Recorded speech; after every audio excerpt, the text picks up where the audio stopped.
So before I start the formal presentation, I just want to mention a few videos that that might be of interest. I'm going to show an excerpt from this one, Communicating Effectively Through an Interpreter. That's a great training video on working with interpreters.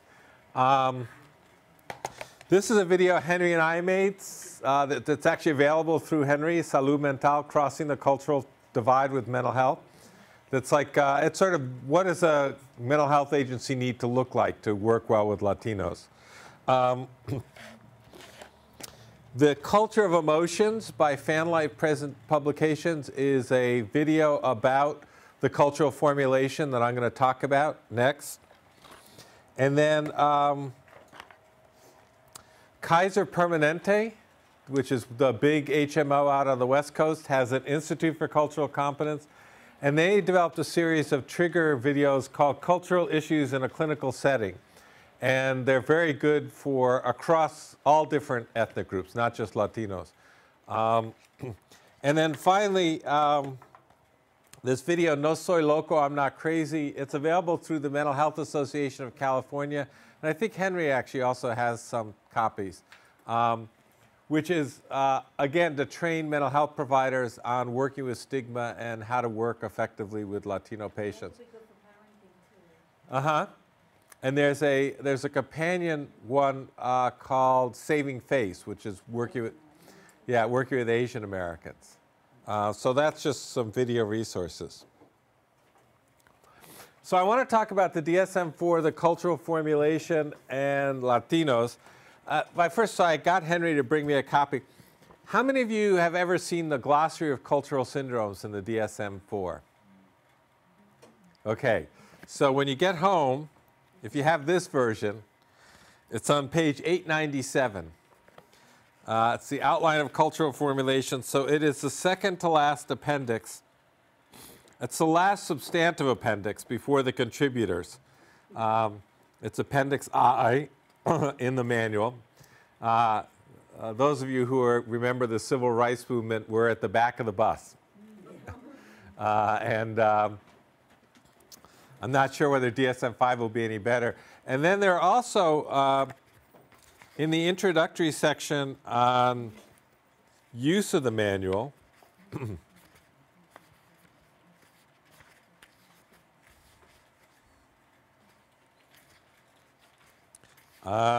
let's see. There should be a little section on cultural issues. But maybe not. I don't see it. I wonder if it's not.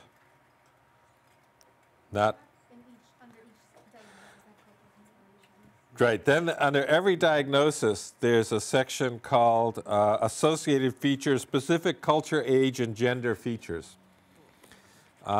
So there's actually a fair amount of culture in DSM-4, but it's not so easy to find your way around it.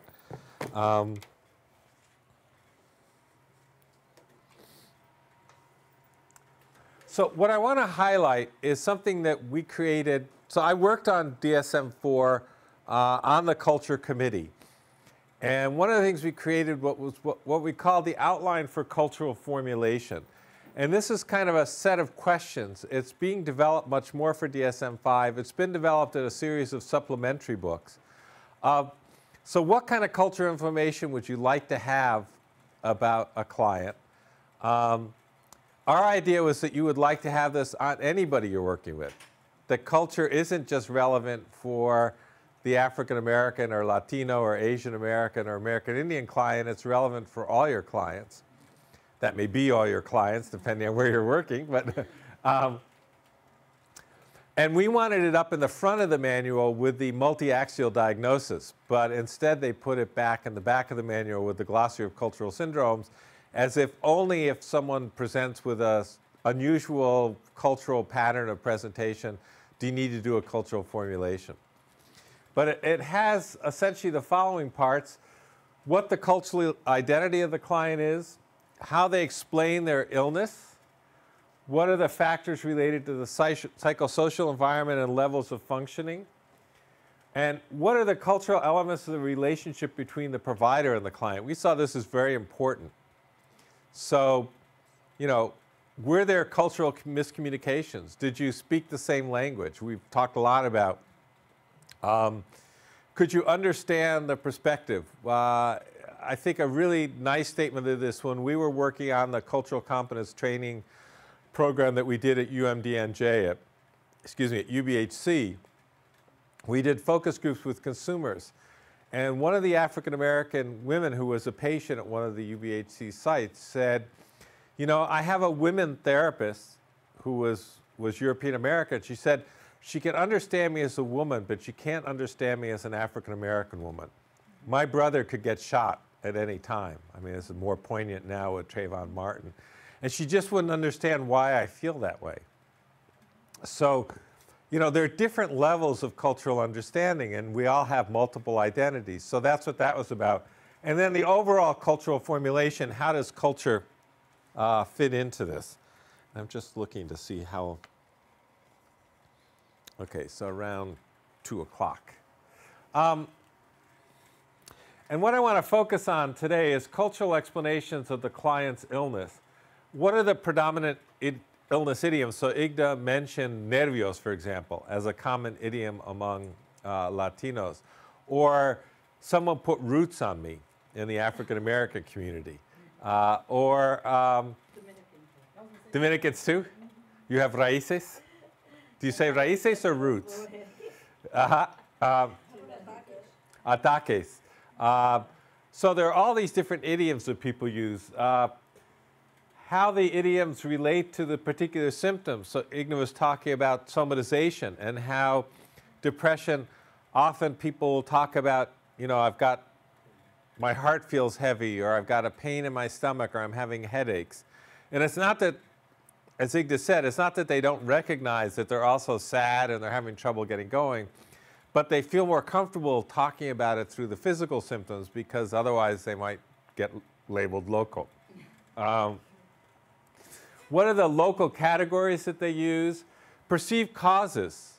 So we also talked about, you know, is the cause some kind of life problem, as Igda was saying? Is the cause some stress in the family? Is the cause somebody's doing something to them? Is the cause some spiritual crisis that they're having? And then what have been their preferences and past experiences of help seeking? So you mentioned seeing a curandera. You know, have they gone to a curandera? Are they going to tell you about that? When they went, I mean, when we were working in the Salvadoran community, people were getting pills sent to them from El Salvador. And it was la pastilla roja or la pastilla amarilla, the red or the yellow pill. And we actually looked them up in the PDR. And I mean, they were getting pretty heavy-duty psychiatric medicines from their home countries. So, but la pastilla roja del Salvador funciona mucho mejor que la pastilla roja aquí. You know, the one that came from El Salvador worked a whole lot better than the one they got here.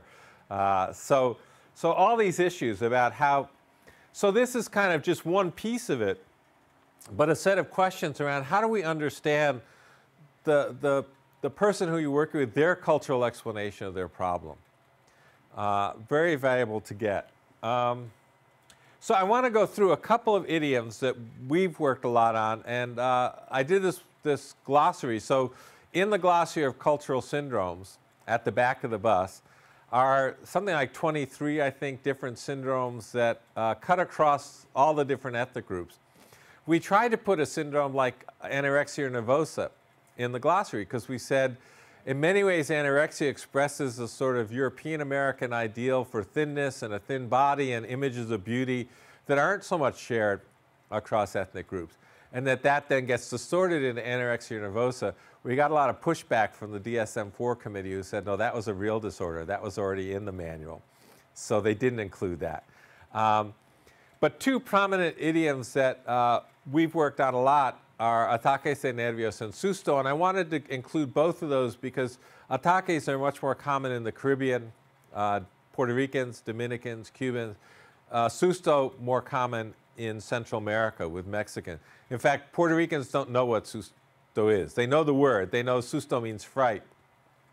But there isn't a whole illness elaborated around susto the way there is in Mexico or Central America. So as Igda mentioned, I spent 25 years of my life doing work on ataques de nervios, so this is kind of the sort of boiled down summary of that research. So as I just said, it's particularly prominent among Latinos from the Caribbean.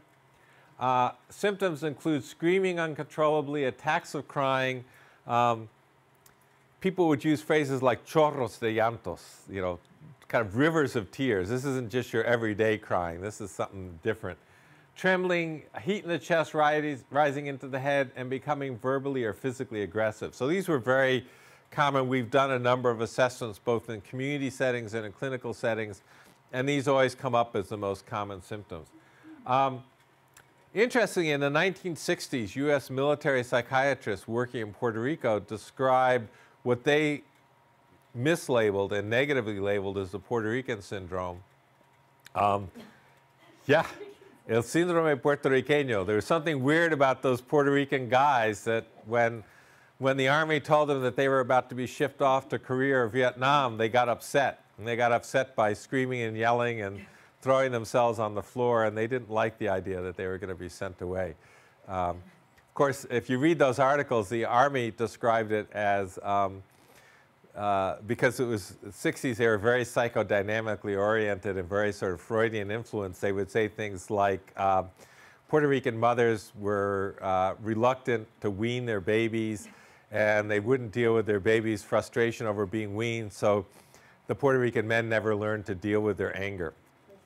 Of course, you know, the fact that Puerto Ricans were being sent disproportionately to Vietnam compared to any other state or territory in the nation didn't have anything to do with it, or the fact that the military was forcing them to leave to go fight. It was all about their mothers, of course. It's always the mothers, right? But so those articles describe these sort of dissociative experiences, seizure-like episodes, and what we found is that what had been assumed to be the kind of core symptoms of an ataque weren't actually. They were definitely present in many ataques, but not the majority of ataques. But the sense of being out of control, fuera de control, was really the key feature. And this was out of control. Their social world was out of control. That was what was provoking it. Their bodies were out of control. They were having these very dramatic symptoms. Their minds were out of control. They couldn't think straight. And their emotions were out of control. They just felt like everything was happening. The other thing we found, and this is particularly relevant when you're trying to do differential diagnosis between panic attacks and ataques de nervios, is that ataques de nervios almost always are directly triggered by something in the family. News of a death of a relative, conflicts between spouses, conflicts with your kids. So it's really a socially produced. Whereas the idea of a panic attack, although actually if you talk to people with panic, they have socially produced panic attacks. The idea is that they're supposed to be totally this neurochemical cascade. They kind of come out of the blue. And some panic attacks do come out of the blue. People who really have panic disorder. The other thing that makes them different than a panic attack is after an ataque, people usually feel better. This concept that Igda mentioned, desahogarse, me desahogué. I got it out. I exploded. I finally got it off my chest. And so they feel better, whereas after a panic attack, people typically feel very scared and much worse. So I just said what this says. This is interesting because the DSM-4 people had a tremendously difficult time dealing with this last sentence. What we tried to say is that some ataques are totally normal. You know, if you're at your grandmother's funeral and you have an ataque, that's an expected thing to do. In fact, somebody should have an ataque at a funeral or it's not a real funeral. On the other hand, there are times when ataques do signal psychiatric disorder, and I'll show you a little data, and usually in the anxiety depression spectrum, but also associated with dissociation and somatoform disorders. So this was the very first study. I published it in 1993, so that's about 20 years ago, I guess, where what we did is, this was a big epidemiological study in Puerto Rico. It was the Puerto Rico disaster study. So they were doing an island-wide study. It was actually a follow-up to an earlier study, where they had a random sample of the total population of the island. So a very unique study in that it's representative of the whole island. And in addition to including kind of standard psychiatric diagnostic questionnaires, they included a question, have you ever had un ataque de nervios? ¿Alguna vez ha tenido un ataque de nervios? Very simple, one question. And so what this shows is that this is a group who said yes, they'd had an ataque. This is a group who said no. On this side, you have the diagnoses. These are research diagnoses with a research interview, so they're not quite the same as a clinical diagnosis, but they're fairly close. So major depression, dysthymia, which is a sort of long-term depression but with sub-threshold symptoms, generalized anxiety disorder, panic disorder, and PTSD. These numbers here are the total prevalence in the total island-wide sample. Then these numbers reflect people without ataques and these with people with. And then the odds ratio here is a statistical calculation of how much more likely someone who said they had an ataque de nervios was to meet the disorder. So it's a little different. It's not just dividing 2 into 20, 2% for the no ataque group, but it takes account of some other features, which I can't explain and probably don't need to be explained right now. But what you could see, I mean, the key point here is for every diagnosis, the people in the ataque group have much more, 10 times more depression, almost 4 times more dysthymia, almost 4 times more anxiety. Interestingly, 25 times more panic. But what you see is that overall, panic's a very low prevalence disorder, thank goodness. It's only 2% of the whole population. But if you look, almost everybody who met criteria for panic disorder was in the ataque group. And what's interesting is we've done later research. Igda worked on this paper where we showed that Latinos with panic disorder and ataques can actually tell you which one they're having. So when you do sort of detailed clinical studies, people can talk about, no, this one was an ataque de nervios because my son just got arrested because he was involved with drugs and I had an ataque. This one was a panic attack. When I was in the elevator, I all of a sudden got really scared and my heart started beating hard and I thought I was going to die. That was a panic attack, and they could tell the difference. 5 times more PTSD. But what's really interesting is this is what I was talking about, is 63% of the ataque group met criteria for some diagnosis within the interview, whereas only 28% of the no ataque group. So ataques are complicated. They can be very normal, but a lot of the times they're not. But what they're associated with then becomes a diagnostic issue of how do you go ahead and do the diagnostic assessment. And I've tried to give you some examples of how to think about it. But what often happens if you have a non-Latino psychiatrist is they'll say, oh, that sounds like a panic attack, that must be panic. And they'll treat it with panic medications. So this is actually the study that I was talking about that Igda and I did with Roberto Luis Fernandez, our colleague at the New York State Psychiatric Institute, which showed the differences between ataques and PD as panic disorder. So ataques are almost always provoked. A panic attack is supposed to come on very fast, like less than 10 minutes. Ataques, people tend to ruminate, their sort of emotions build up, and then all of a sudden they explode. And they feel better afterwards as compared to this is what's similar between the two. We also found, and again, Igda and I worked on this paper together with Clarissa Canino. This is another study in Puerto Rico, but this time in children. Again, representative samples. This is a community sample of almost 2,000 children. And we were really interested. So we did the same thing. We just added a simple question, have you ever had an ataque de nervios? And again, you could see that, first of all, almost 10% of the kids or their parents, because in children's research, you either ask the child or the parent, almost 10% of the kids reported having an ataque de nervios. And again, you could see this is a chi-square statistic. So that, don't read it like the odds ratios in the other ones, but you could see that in every disorder, including in this case the disruptive disorders like conduct disorders, the kids with ataques have more than the others. And particularly what's important for kids is, because kids report symptoms, people ask, well, how do you know the difference between a kid's atake and a temper tantrum? And one of the issues is that if they're impaired by them. So usually kids who have temper tantrums, they'll have the tantrum, they get it over with, it's done with, and then they function pretty normally. But kids with ataques show impairments in other parts of their life. The other thing that this was important for is that we weren't sure. I mean, ataques are very much a culturally learned behavior. One of the things we did in this study is we had whether or not their parents had had an atake and whether the kids did. And what was interesting is that you usually see in children's research, if the parents have a mental health problem, the kids are more likely to.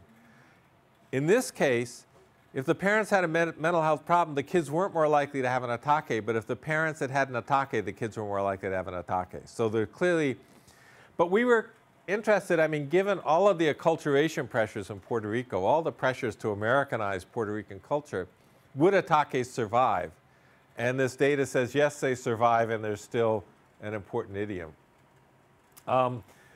They also did a clinical sample, so these were children who were either in mental health services or school-based services, and you could see that even more than in the, first of all, the number of kids with ataques, 200 out of 600, so almost a third of the children, probably about a third, I can't do the math this fast, but had ataques.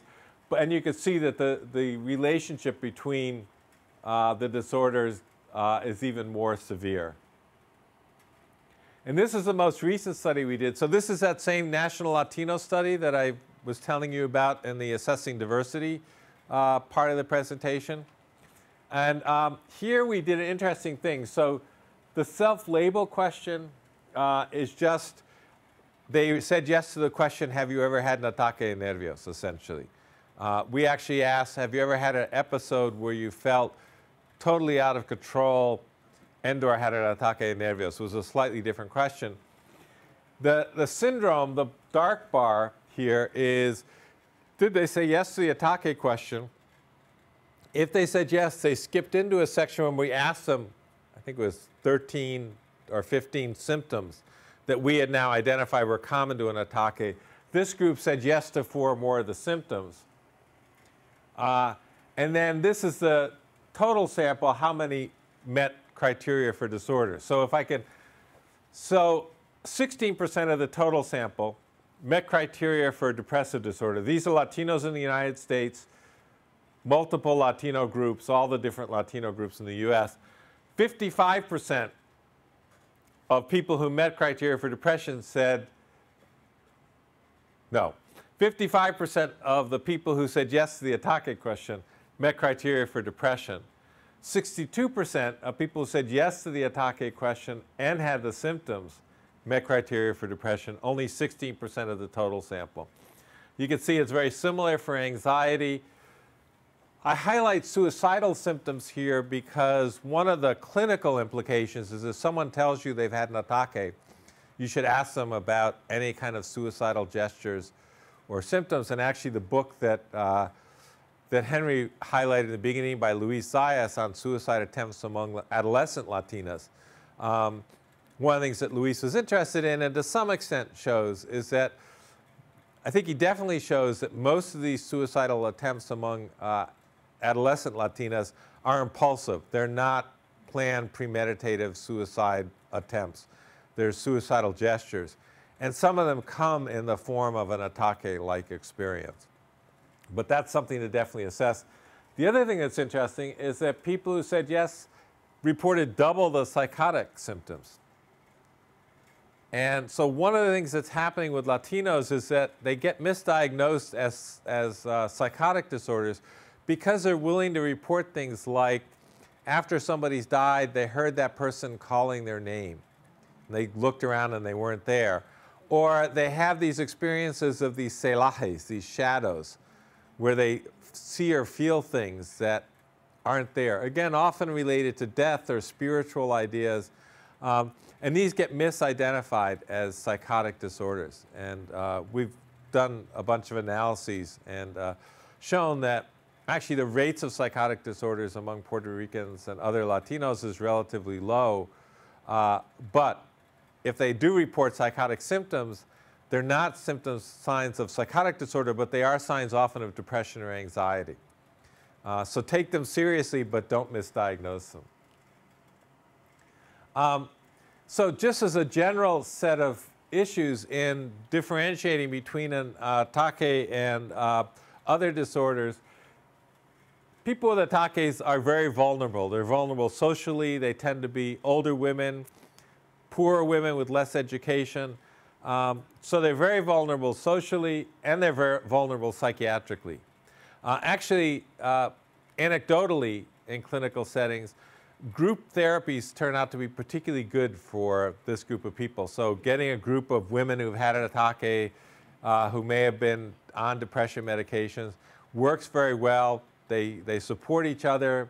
Clinicians have reported to me, I haven't seen much research on this, that they can get the women off medications, their mood brightens, and that they'll continue meeting as long as you give them space. I mean, they'll meet after the clinician's done meeting with them. I first heard about this at Raritan Bay Mental Health Center in Perth Amboy, where they'd had some groups that have been going for years that had self-maintained themselves and where they saw really dramatic improvements. I've talked about the relation to panic disorder and some of the ways to do differential diagnosis, the relation to depression, suicidal ideation. Also, there's a lot of dissociative dimensions of an ataque. People often don't remember what happened during the ataque. They can't imagine. One of the very early interviews I did was in the emergency room at Cambridge Hospital. A very diminutive Puerto Rican grandma, she must have been in her late 60s, early 70s, who was very proud. She said when she has her ataques, it takes 4 big policemen to get her under control. So people are really different than who they are normally. And I think also the high rates of PTSD, people often have their ataques around traumatic experiences. So when there's domestic violence or spousal abuse, that can provoke an ataque. So the ataque becomes really, I think, more valuable clinically as a set of clues about areas to explore, exploring suicidality, exploring trauma, than treating the ataque itself. Because the ataque, as we've already described, is very episodic. People actually feel better.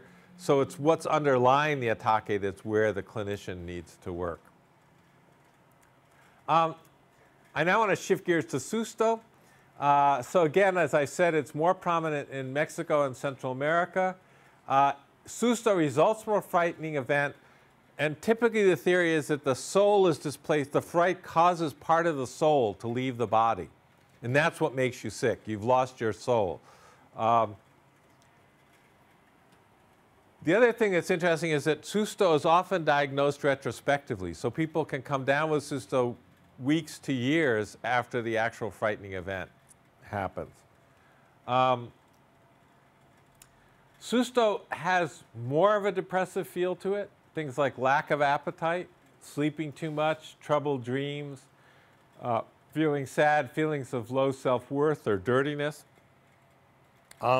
So those are the classic symptoms of susto, and as you can see, it's a fairly depressive picture.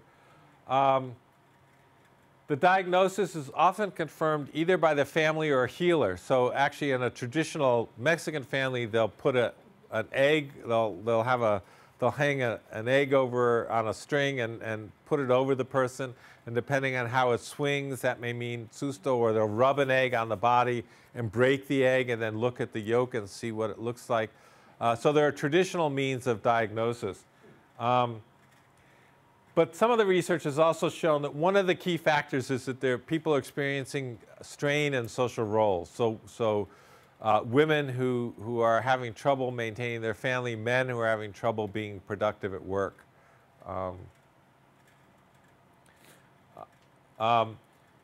People often go to biomedical providers for some of the physical symptoms at the same time as they're going to a healer who will try to call the soul back and cleanse the body through traditional healing. There are different kinds of sustos, subsequent research. So there's a more interpersonal susto, where people feel like they've been abandoned by their family. Again, Igda's points about the centrality of family. When you feel like your family's abandoned you, that can often cause a lot of psychological symptoms. There have been some interesting studies. This study in particular I wanted to highlight has looked at susto across Latino groups. So they looked at Mexican Americans at the US-Mexico border in Texas, Mexicans in Guadalajara, Mexico, mestizos in Guatemala, all recognized susto as an illness, and they had a sample of Puerto Ricans in Hartford, Connecticut, who didn't know what it was at all. So this is where it's really important to know who the Latino is in front of you and to have some hypotheses about even and what to listen for. So you wouldn't listen for susto if it was a Puerto Rican patient, you might listen for ataques, but for a Mexican, expect susto and not ataques. They found that fright was a core symptom across all these groups, but not necessarily soul loss, partly dependent on how close to indigenous Indian cultures the person was, whether they had this idea about soul loss. They found the core symptoms were agitation, crying, nervousness, fear of unfamiliar places, and sleep disturbances, and that people thought it was a serious illness that could lead to diabetes and death. And in fact, the largest study of susto, the major finding of that study was when they followed up this sample of patients in Oaxaca, Mexico with susto, 5 years later, a much bigger group of the asustados had died than the other group. So when people self-label as susto, they're labeling themselves as being very vulnerable. They understand something about their vulnerability which may not come across in the medical diagnoses that they have. This is a study that looked at susto in relationship to psychiatric disorders. And Bonnie Taub actually identified a kind of interpersonal susto that was more related to depression. A traumatic susto, a susto after a frightening event, like watching somebody be shot or something, would lead to PTSD. And that there was also a more somatic kind of susto, someone who's complaining of a lot of bodily aches, sleep problems, and that they often were seeing several health providers and going around to several practitioners. And then this was a follow-up study they did in a clinic in Guadalajara, Mexico, an urban clinic. So this was a general medical clinic. This was not a mental health clinic. And they screened patients who were coming to the clinic, and they asked them, had they ever experienced susto or nervios? And this was, what's interesting is we did a similar study at the New York State Psychiatric Institute about ataques. And the very first study they did, the head of the clinic was the head of the Anxiety Disorders Task Force for DSM-4, not Latino, Michael Leibowitz, a very prominent anxiety researcher. But he, because of where the New York State Psychiatric Institute is in Washington Heights, in the sort of capital of the Dominican Republic, he had a Hispanic treatment program, and he'd never heard of ataques until Roberto and I started sharing our research. And so he said, well, we should ask our patients. 75% of the patients in the clinic had had ataques, but they'd never reported it to their clinicians because they didn't think their clinicians would understand. And so they found similarly that 70% reported susto and 65% nervios, that the susto and nervios sufferers had higher scores on the Zung scale. Again, Igda was mentioned that these depression scales, there are lots of them, they're all pretty similar. They all ask questions like, do you eat too much? Do you sleep too much? Do you feel sad? Have you lost interest in things? But people get famous by devising their own scale. And actually, some of these researchers sell their scale. So in both cases, in both the susto and the nervio sufferers, higher rates among people than compared to the general clinic. And interestingly, the doctors, so these are primary care doctors, were more likely to diagnose the nervio sufferers as depressed than the susto sufferers. So again, I think, back to this point that Igda mentioned, that people tend to start in primary care. Do primary care doctors actually recognize what they're seeing, or are they looking for mental health issues? And this is where I think collaboration between mental health and physical health providers is so critical. Again, I think vulnerability to distress is a big issue. In the case of Susto, it's relationship to fright, startle, which has gotten to be a hot topic in psychiatry, and trauma, the relationship to depression and somatization, and then this issue, there's been now, people have gotten really interested in this link between depression and diabetes, and what's the direction of causation? Is it that depression puts one at risk for diabetes, or if someone has diabetes, are they more at risk for depression? We don't know.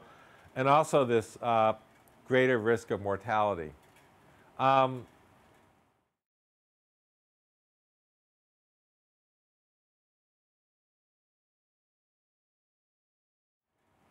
So before I go into this, I want to shift gears. One of the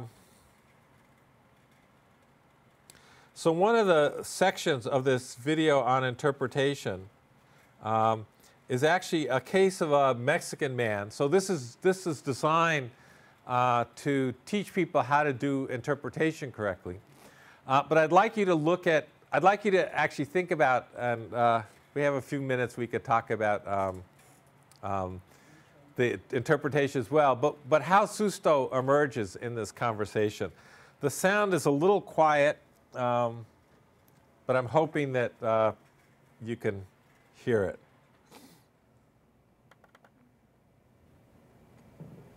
Here, a bilingual clinic receptionist has been asked to interpret for the Spanish-speaking patient. As you watch, note down any behaviors you think are undermining serious patient-provider communication.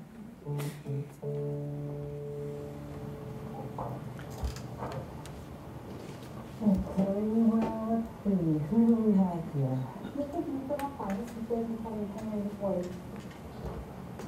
Okay, well, ask him to start the pain. La doctora quiere saber dónde te duele. Me duele la cintura, comenzando aquí, y luego el dolor corre por este lado, por la pierna. A veces me queda dormida toda esta parte de aquí. Hasta ahora incluso me duele. You said it was all over the fucking way. In fact, I thought you said it was his weight. Well, it hurts from everywhere right there. Well, ask him when he gets the pain. Does anything provoke it or alleviate it? La doctora quiere saber cuándo comenzó. Ya hace varios años que tengo este dolor. Y esa vez, en el rancho, que vi ese morillo que salió del árbol. Estaba bajando un panal de miel de abeja. Cuando se me fue el pie y se cayó. Yo pues, sí intenté levantarlo, pero no pude, con lo gordo que era. Y ahí se quedó muerto.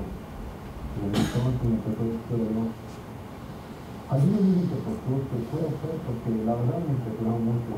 Pero otros, que no era susto, sino que me pegó el mismo mal que le hizo a él caerse. You said you've had it a long time. You know how hard people work. You probably just send them up for a one-day arthritis. And if you need to ask for no maybe, you could prescribe them to see if you can start pain medication. Ask him if he's taking anything for the pain now, Bupic maybe, or anti-inflammatory. ¿Y estás tomando algo para el dolor? Pues, estoy tomando unos poquitos y uno que otro para el limón. He says he's taking two and taking power. And does it help? It's not nice. Well, that's the only thing more than the day when the shot when lies down. ¿Te duele más en la noche o en el día? Cuando estoy sentado y luego estoy parado, así es cuando me duele. No, señor, la doctora quiere saber si te duele más en la noche o en el día. Por favor, si empieza a hacer algo para la doctora. Pues, no sé, es que a veces es de día y a veces de noche, pero no puedo estar mucho rato ni parado ni sentado. Si me duele subir la grada, hay mucho calor en mi vida. Can you say that much more during the day? Okay, well, this is probably just some kind of muscle self-pain, but all you have to do is typically exam and maybe some tests to see what's going on. Okay, well, I think it's fine. There's one line at reception and the other receptionist is not loaded when I'm not there. Señor González, me voy y la doctora lo va a examinar y le va a dar algo para el dolor. Y si no le ayuda a la doctora, llámame y le doy el número de encuentro práctico que le doy mi mano. Bueno, hasta luego.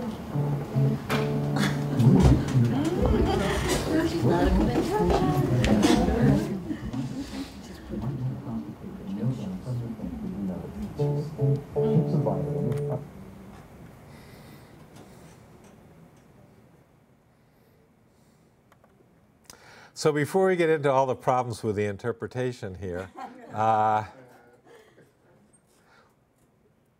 did Susto fit into that conversation? What did you get of the Susto? And yeah. I think, I mean, it seems like as his friend, his coworker lay there dying or laying there dead, there was a transformation, or there was a movement of his spirit into his coworkers, the guy who was sitting there, into his body. He felt that there was, you know, this shift, and he took on his pain, and the pain was with him and lingers, you know, and well, I'll stop. Yeah, yeah. But I felt that that's where. Yeah, Lita. What strikes me is that the interpreter completely disregarded Did that it? She stepped in. and just gave her own interpretation of what he was saying. Why do you think the interpreter disregarded it? Why do you think she didn't mention it? What? So she thought the doctor might not believe it? What else might be? I don't think she believed it. Uh-huh. Yeah. Well, Yeah. So those are two very good possibilities. And the third one I've come up with is that she works in the clinic. She wants the doctors to value her. And she felt like it might diminish her credibility with the doctors if she understood this folk stuff that was going on. If she sort of, you know, I mean, one thing is she knew about it, but if she started explaining it to the doctor, maybe the doctor would think she believed in it too. The idea that an evil that affects one person can be transferred, as you said, to the other person.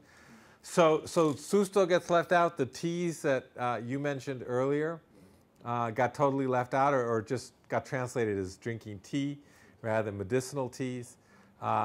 So a lot of stuff. So Susto, this video, again, as Igda was talking about with family, wasn't the focus of her study.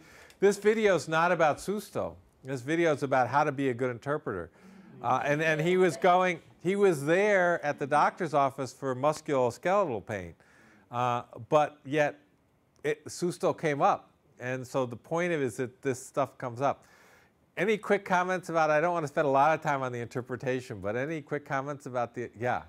Well, what struck me is that it seemed to kind of throw him at some point. He didn't know how to answer after a while because of the way she was interpreting. Right.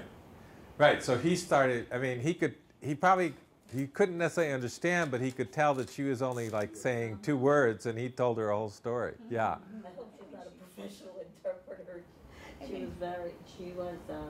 She did all the things that you're not supposed to. Lead on questions. She didn't stay with the. Yeah, she's not, and that's actually the point of this clip. She's definitely not a. Yeah, the point of this clip is to show professionals who work with interpreters what happens when you don't have a professional one. You wanted to make a comment. Yeah, I just thought she really shut the door to communication when she told him, just answer what the doctor says, don't expand on anything. I thought that just kind of shut the door. And yet at the very end, she opens the door and Yeah. says, but I'll give you a referral to this chiropractor my brother used.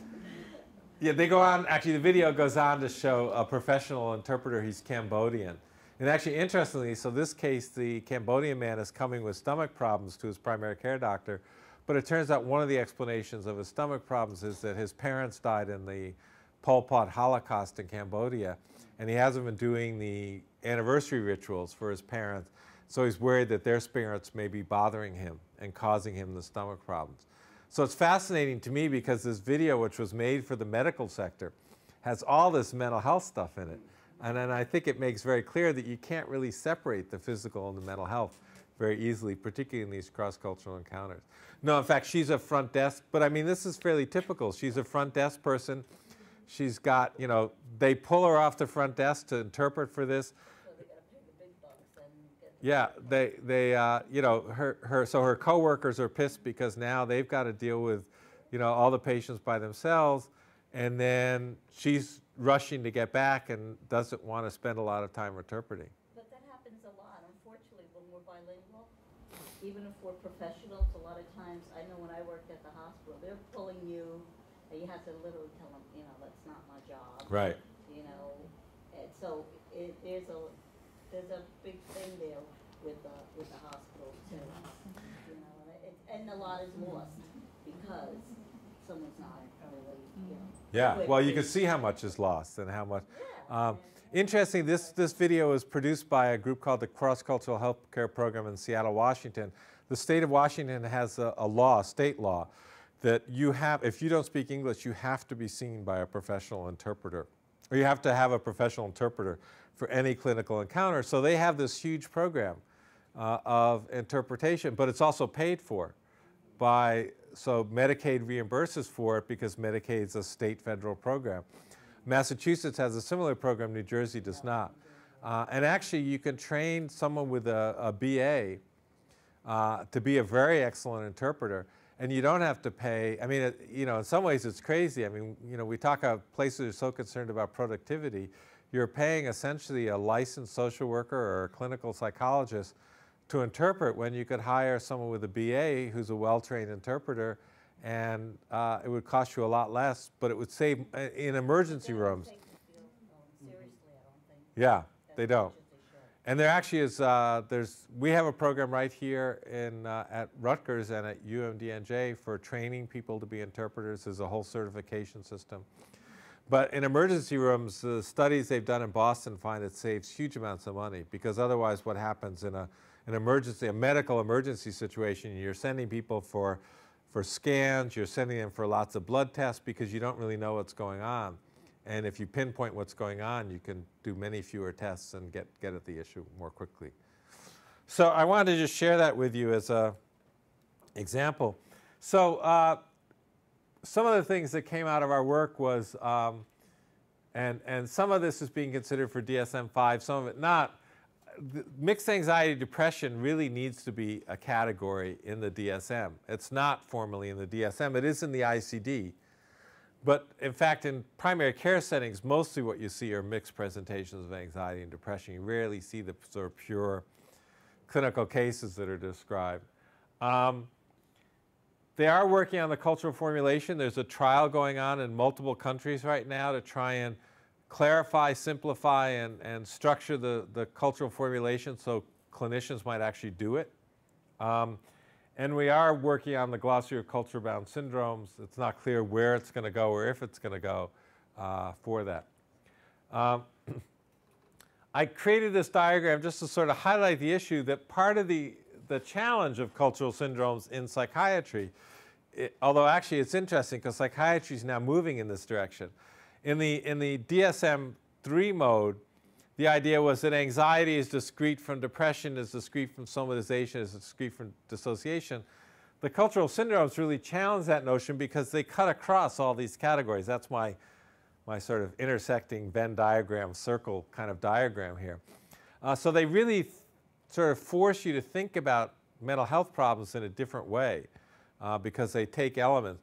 Actually, interestingly, there's now interest, although it's unclear whether DSM-5 is going to do this, in what's called more of a dimensional perspective on disorders, where you're not sort of coming up with a diagnosis, but rather, you know, you have a kind of, are they more on the depression dimension or more on the dissociation dimension, which sort of fits better with cultural syndromes.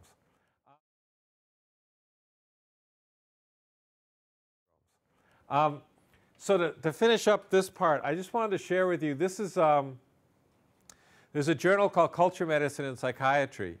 For a number of years, Roberto Luis Fernandez, who I've mentioned now a couple of times, he's a Puerto Rican psychiatrist at Columbia and the New York State Psychiatric Institute, edited a series of cultural cases. So we realized that just kind of putting the outline of cultural formulation, which appears in the back of the manual, wasn't going to really help clinicians, that they needed concrete examples of both what a cultural formulation might look like and what difference it would make.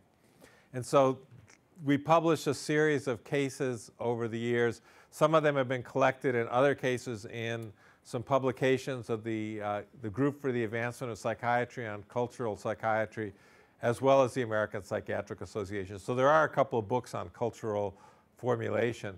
But I just wanted to share this one because it's a Latino case and sort of show what kind of information you might collect and what difference it makes.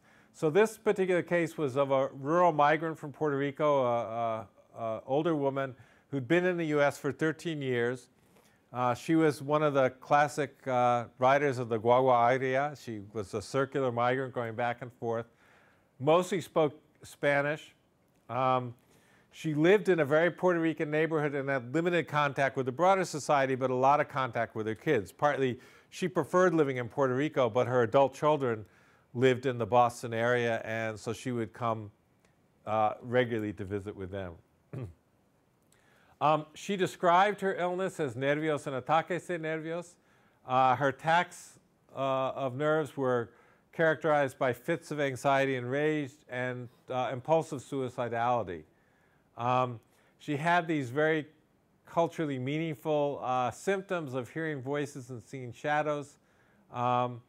Her children actually, and this happens as the kids grow up here and acculturate, they now saw her as being a very distressing and difficult person.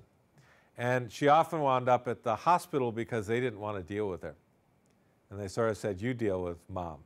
So, and this is, I think, again, when Igda talks about familismo being dynamic, one of the dynamics is that the values about familismo change across generations as the children acculturate and become more American, and also sort of develop a more middle-class American lifestyle where they think of themselves more as a nuclear family. They're very stressed at work. They've got young kids of their own. They don't have the time. But in fact, it was her family conflicts with her kids that were causing her nerves. And she first went to, as we've been talking about, mostly to her internist. And finally, because of the nature of this particular clinical program, where there was good communication between the medical staff and the mental health staff, she was referred to the mental health program and got family therapy and psychiatry. Her key stressor was her estrangement from her children. But as you could see, she had just a ton of social problems. Her first husband had been abusive. She got divorced, married again, but her second husband was murdered accidentally. No, on the street. It was one of these sort of, he got in the way of a bullet that was meant for somebody else. These kinds of attacks do happen during ataques, but in this case not. Her daughter had drug problems and lost her children. So, I mean, there are a lot of stressors in this particular woman's family. She had actually been diagnosed before as having a psychotic disorder, was on antipsychotics because of these symptoms of hearing voices. When she finally got to the Latino clinic, they were able to communicate with her. They were able to do a much more careful assessment. And actually, interestingly, came upon the diagnosis of borderline personality disorder, which fit much better her profile than any of the other diagnoses. And once they were able to do that, then they really shifted the therapy to a more, well, both more therapy for her and her supports, but also working with the kids to help them realize that actually, if they were more supportive, they would have less problems rather than getting caught into. So the antipsychotic medications were stopped. They did family therapy with the kids to get them more involved, refocus the diagnosis, and really change the whole therapy approach. And so it's a good example of where, you know, I mean, here was someone on antipsychotics, which are certainly not benign medications, who should have never been on antipsychotics. But it wasn't someone without problems. She had a whole host of problems which needed dealing with. And by reframing and by really understanding, we're able to do that. So before I pass the baton to Igda, any questions or comments? So again, I think what I hope, you know, on the one hand, we're making your lives more complicated. But I think in those complications, in the long run, getting it right really certainly makes you more effective, helps the people get better, and I think avoids a lot of problems which often occur. Yeah. I think everybody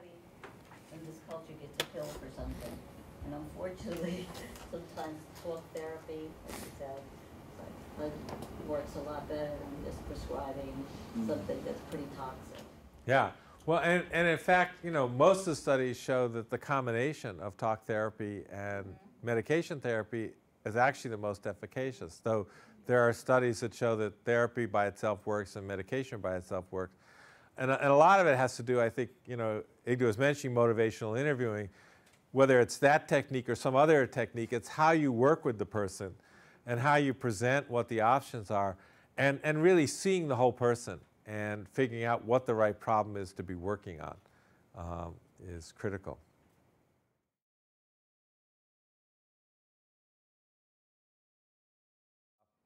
Our final piece is on sort of the assessment piece, using genograms and some other tools. Perfect. All right, so we're all back. We're going to pick right up where we left off. Thank you guys for your continued attention and for all your excellent questions and comments and sharing your experiences. It really makes it a lot more engaging and dynamic, both for us and for you guys. So we really appreciate your participation. The next section, I'm going to talk about using genograms to elicit cultural information as well as family issues. How many of you already use genograms or are familiar with that term? Pretty much everybody here. That's excellent. So I invite you to share with me as I'm talking how you use it, give clinical examples as well, and I'll be sharing some of my own. And for those of you who don't know, Monica McGoldrick has a new book coming out now with an updated book with dealing with genograms as well.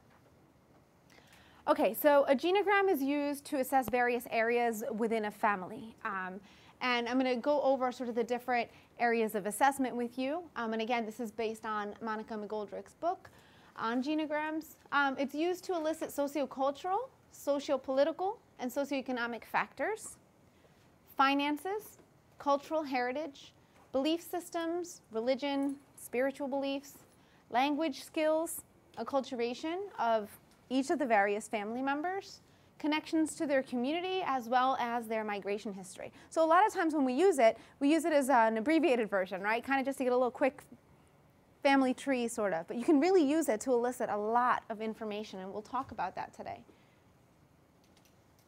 So in terms of the first aspect, sociocultural, political, and economic information, these are some of the questions that you can ask when you're sitting with your family member in your room, working on doing the genogram together.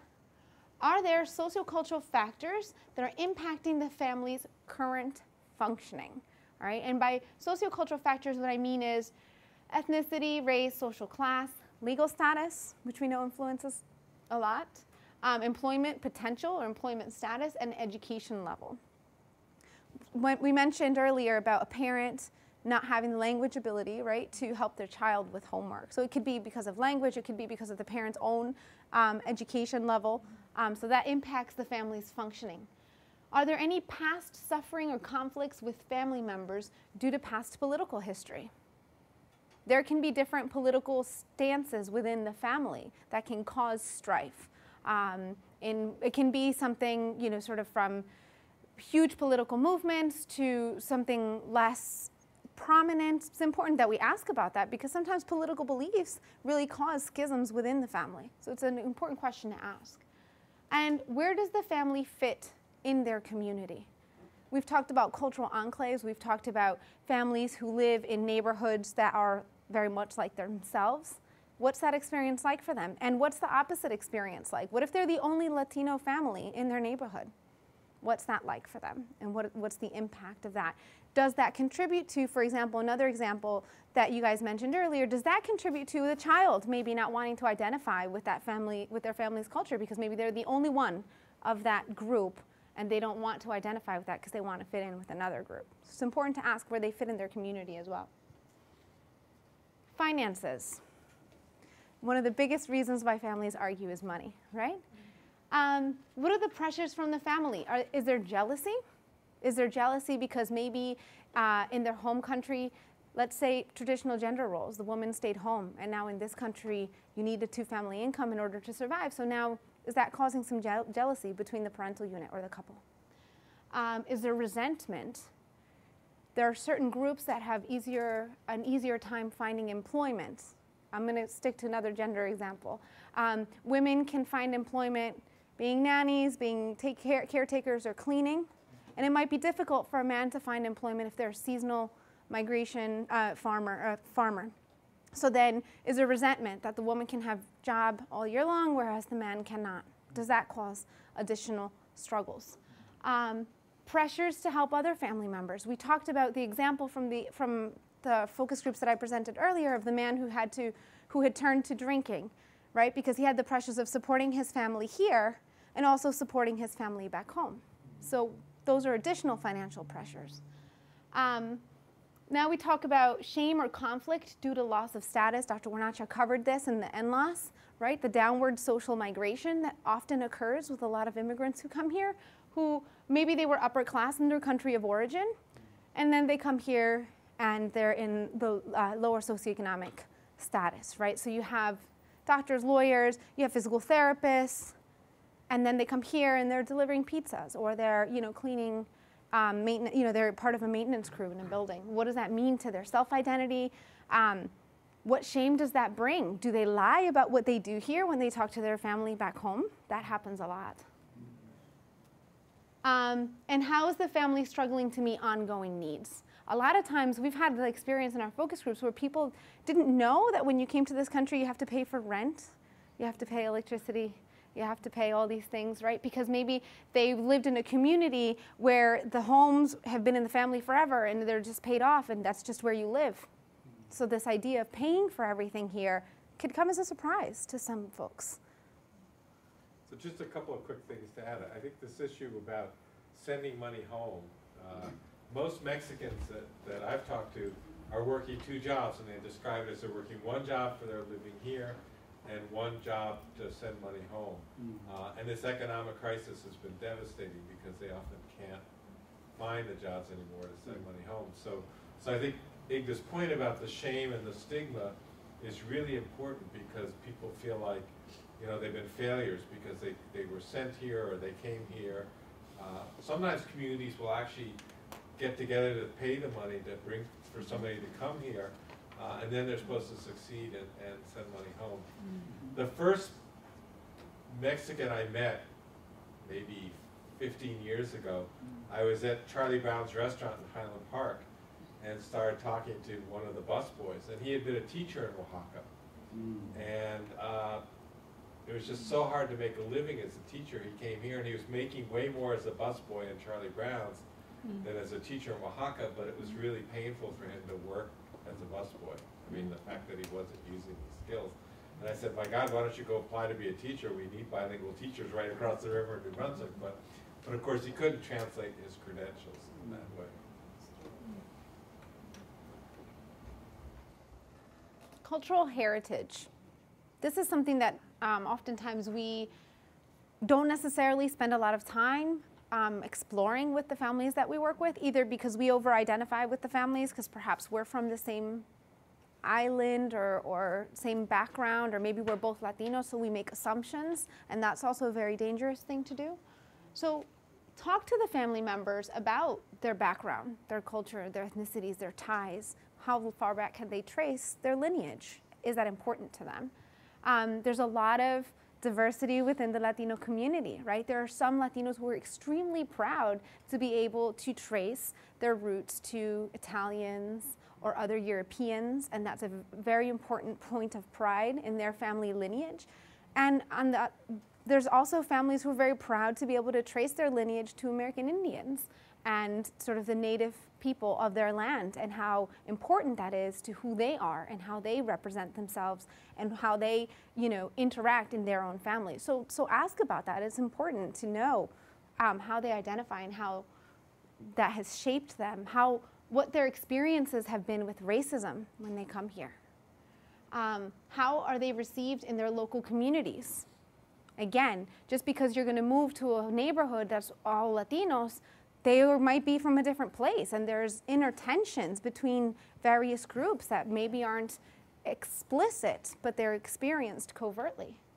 And are their belief systems accepted or encouraged? Okay, I'll give you one clinical example where I was doing a genogram with a family where some of these things became a significant aspect of the therapeutic work that I was doing. I was doing home-based therapy for a teenager who had become pregnant and had her child, which was causing a lot of problems between herself and her parents, and then with the father of the child that was trying to be involved in the baby's life. The family that I was working with was Puerto Rican. The parents came to the United States when they were already in their 20s, so they were born and raised on the island and had never come to the United States prior to that. The little girl, she was 15, so I feel comfortable calling her a little girl. The father of her baby was Mexican. So you think, okay, they're both Latinos, what's the problem? They speak the same language, same cultural values. No, absolutely not.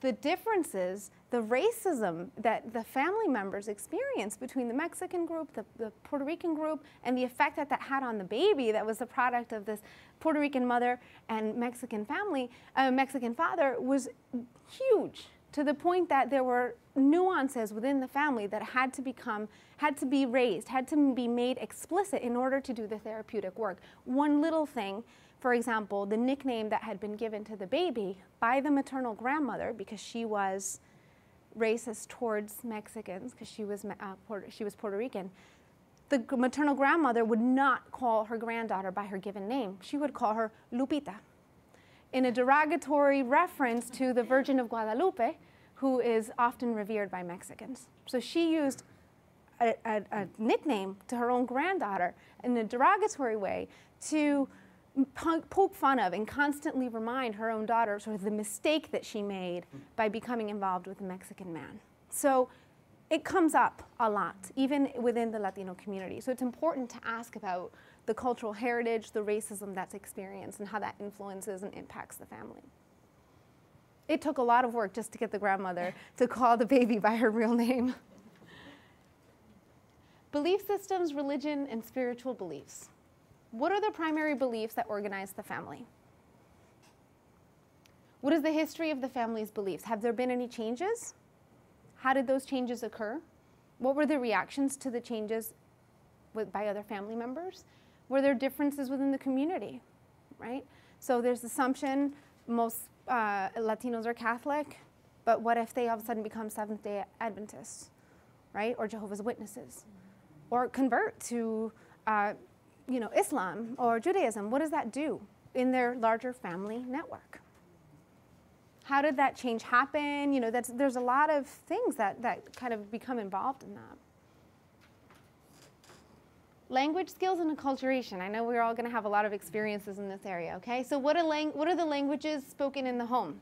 Among the adults, among the children, right? That dynamic, what happens when the adults communicate in one language, the children communicate in another, is there understanding between both groups?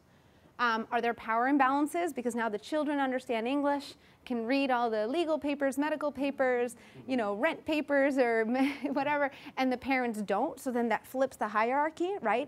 Instead of the parents having the most knowledge and being able to make those decisions, now the children are put in that position because they have the ability to read in English, let's say.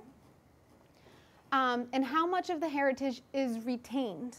We spoke about the children not wanting to speak Spanish, not wanting to identify as Latinos. So how do the parents react to that? Who's in charge of maintaining the heritage? How is it maintained? How are those messages communicated to the children, right? So we're doing a study now with college students, right? And a lot of them talk about rules that parents implement in order to make sure that their children maintain their language or their sort of mother tongue, if you will, right? So rules such as, this is what we speak here, and then when you go out, you can speak something else, or maintaining these two worlds.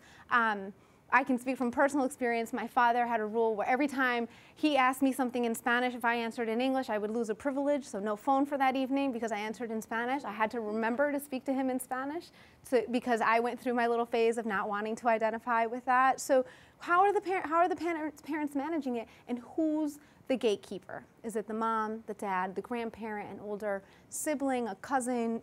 How are those decisions made? These are important, conversations to have with the families who come in for treatment. Connections to the community. Okay, so how do family members maintain friendships? That's a huge deal, right? We're very social beings by nature, right? So what do you do when you come here and you don't know anybody and the only people you know is your family, let's say, right? So then it's all within the family, which we just discussed earlier, can be good or can be bad, right? Is it a religious network? Do you turn to, you know, your church community, your synagogue, to kind of maintain those kind of social connections? How accessible are your social support networks? Again, friends, family, schools. Are you going? A lot of parents will go to night schools, let's say, to try to learn English, or will attend services at a church or at the public library. Religious organizations, physicians even being included in social networks, social service agencies, the therapists. We saw some quotes earlier where participants in our focus groups were saying that they preferred to hold on to their pain and everything they wanted to talk about and wait until their therapy to talk about it then. So that person becomes a very important part of their social network. Any moves from ethnic enclaves to other communities? We've talked about that a lot. The stresses of the change, how they adapted, who helped. I'll give you another clinical example. I'm working with a child right now who was referred to me because he was presenting with some depressive symptoms, feelings of guilt and worthlessness. Turns out that he had just come from the Dominican Republic, and when he was in the Dominican Republic, was living with his mother and siblings. When he came to live to the United States, was now living with his paternal grandmother and father, who had been periodically involved in his upbringing prior to that. Well, this child truly believed that it was his fault that he came to the United States, and he saw that as a punishment. He must have disrespected his mother in some way, and that's why he's not allowed to live with her anymore. He didn't understand that his name came up on the list, you know, that they had put in the papers for him, and his name came up, and he can now come to the United States. And the family was celebrating this, and he really thought it was his fault. He really thought he had done something wrong. So this idea of understanding where they're coming from, what the moves are like, how they're adapting, how are these things being explained, especially to the children, you know, it's a really important piece of being able to provide, you know, culturally sensitive services to the patients that we work with. Here we go, migration history. Why did the family migrate? We looked at a slide that Dr. Guarnaccia presented earlier.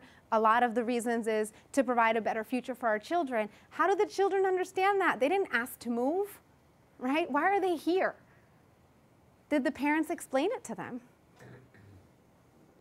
What were they looking for? What did they leave behind? That's a huge aspect, right? I'm going to refer you back to the quote that we used about it's like going through an earthquake, right? They left everything behind, everything that they knew. And they come here and don't know a lot of things. So that's important to understand. And it's almost like a grief and loss process that you have to help them through. The pre-migration history, political, economic situation in their country of origin, the migration history, was there any trauma? Did they come on foot? Did they come on the back of a truck? Did they come on an airplane? How did they get here? What was that like? Who came first, right? Who was left behind? Post-migration history and culture shock. This is a big one. What was their arrival like when they came to the United States? Did they literally expect to see the streets paved with gold? Right, as the saying goes? People still do. They actually do. Some of them actually do, right? Language, immigration, poverty, right? The shock of cultural values. We talked about kids being empowered to tell their parents this is what you are not allowed to do, but really living with sort of the values here. The values where, you know, teenagers in this country are allowed or expected to have a certain degree of independence or even rebellion, if you will, and maybe in other countries that's not experienced because that's not expected at all. Whether they came to a supportive or an antagonistic community when they arrived here. Okay. Then there are a lot of questions about migration and life cycle. I alluded to some of these already. The age of the different family members when they migrated. Dr. Guarnaccia spoke earlier about how that's important, about the age. He gave the example of women and how old they are when they come here and how that's a protective factor for certain issues, right? We talked about substance abuse. So for each member of the family, how old were they when they came? And that's going to have different implications developmentally, socially. The age of those that were left behind, changes in family dynamics. I spoke about one of my patients now who was living with his mother and is now living with his father. So that in and of itself is a change, and adds to that a different country, different language, different school system, etc. Right? Children being elevated to adult statuses because of language. Any reunifications, what was that like? If a parent says goodbye to their child, listen, I'm going to the United States first, and as soon as I can, I'm going to bring you. And what's that like? The child all of a sudden comes back, parent maybe has a new partner, parent maybe has new children. How is that explained? How is that processed? You know, how is that dialogue taking place, and who's in charge of doing that? Who's taking that role? I think that's about it. I finished pretty early. So, I mean, I think on this last point about migration history, Carola Suarez Orozco, who's a researcher at NYU, did a presentation, and what she said is that family separation is the norm. So for immigrant families, it's the norm to be separated. And actually what she found is that Latino families in general and Mexican families in particular have the longest period of separation compared to, say, Asian or African or European families. So these issues that Igda's talking about separation and what happens and how the family comes and how they decide which ones to come. We were both involved in a study of a colleague of ours. It was a dissertation at the School of Social Work. And we did focus groups in a local middle school about some of these issues. The kids would talk about how when they came, so their parents came first, and particularly if they were later siblings to come, they were treated like the Hicks. Right. They would be laughed at because they were still living in rural Mexico, and now their family was more urban and American. One of the stories that one of the groups were Mexican, Dominican, and Honduran. And it was really stunning to hear. So the Mexican kid, one of the kids actually described that he crossed the border in Arizona through the desert. And he actually fell asleep. Well, they were sleeping. And you get up very early in the morning to avoid the heat. And he didn't wake up. And luckily someone noticed and came back for him. But he would have died. But that was his experience of coming. The Dominican kids talked about it, and this was what you were just describing. You know, they would wait for the papers to come through, and then they jump on an airplane, and in 3 hours they're in Newark Airport, and their family picks them up at the airport, and it's quite simple. I mean, they wait long. So these issues are really prominent, and I don't think most places, particularly schools, clinics, have much sense of what the kids have been through or what their journey is. And I think that coming back to Igda's start, the thing is that the genogram, if you look at Monica's book, provides a lot of tools and ways to collect this information and to show sort of where the family cutoffs happen, what the sequence of migration is, how old each person was when they arrived, all these kinds of things. And just to jump in, this is something that should be done probably over various sessions. To try to cover all this in one sitting would be extremely overwhelming, both for the family and for the clinician. But in terms of separation and things that happen, I wanted to give one more example, which is pretty tragic. A father had come first, established himself in New York City. The mother was left behind with the children in Mexico. Mom came next and left the children with her mother, maternal grandmother, in Mexico. For a very brief time, they were actually able to bring the children quite quickly, 4 months. During that 4-month period, unbeknownst to the parents, the child was being abused in every way possible by a family member who had then come to live with maternal grandmother. So then you're dealing with separation issues, reunification issues, trauma, guilt. I shouldn't have left my kids. It's your fault it took so long. I should have come with you. We didn't have the money to come all together. There's multiple levels at which these types of things come up. And it's not just about who's coming into your office at that moment. It's what happened, what's their whole story before they got there. Yes? How about all the men that come first and they stay many number of years and living alone? Right. and then they begin to believe that they're single. Yeah, believe. I had one of them tell me, at home, Bless you. in my country, I'm married, but here, in Trenton, I'm single. Right. And that's when they leave, and then their families are left behind over there, and a lot of them marry, or they forget about their families and they start a new family here. Right. You know, so That happens very frequently. Or what happens is then when they do reunify, there's all these family secrets, right? And who's the gatekeeper of those secrets? Who knows? Who doesn't know? How's it managed? It gets very complicated. That happened a lot with the Central American immigrants that we worked with in Cambridge, where there would be two families. And what was stunning to us is sometimes after the man had already established a second family here, he then still sent for his wife and kids to come. And then the wife appears with this whole new situation and doesn't quite know how to deal with it, and the kids, and then, of course, that's how we got to see them in therapy. And have you seen them that sometimes they just join, they become two families that live together? Uh-huh. Really? Two wives? Yeah. You had a No, I comment was or gonna question? say, I worked in a, Not two husbands. I worked in a large hospital in northern New Jersey, and had a family where the family was from Mexico, and the whole family, came to this country illegally, and the father literally carried this little girl on his back across the border, and she arrived somehow to Passaic, New Jersey, and she had spina bifida. And because, she was exposed, she wasn't treated, by the time she reached here, she had a major infection. She'll never be able to walk now. Because the parents brought her here for express purpose of medical treatment. She has hydrocephalus, but because that opening in her back was exposed too long, it caused infection, and now she's not going to be able to walk. But he took the risk of bringing this little girl all the way here. She did medical treatment, and her hydrocephalus was treated, but still now she can't walk because the treatment was not available in her country. We did a whole book, I don't know if you know the Jessica Santillán case, but she was a Mexican girl. She needed a heart-lung transplant. She had a degenerative condition, and went to Duke. She actually got into Duke University's transplant program, and very tragically they mismatched the transplant. And this book sort of takes on the whole, sort of the follow-up to that question. But I think these issues, there are some stories of these very tragic issues of, parents really wanting to get better health care for their kids, but then what happens when, as your story about the transit, and then what happens when they get here.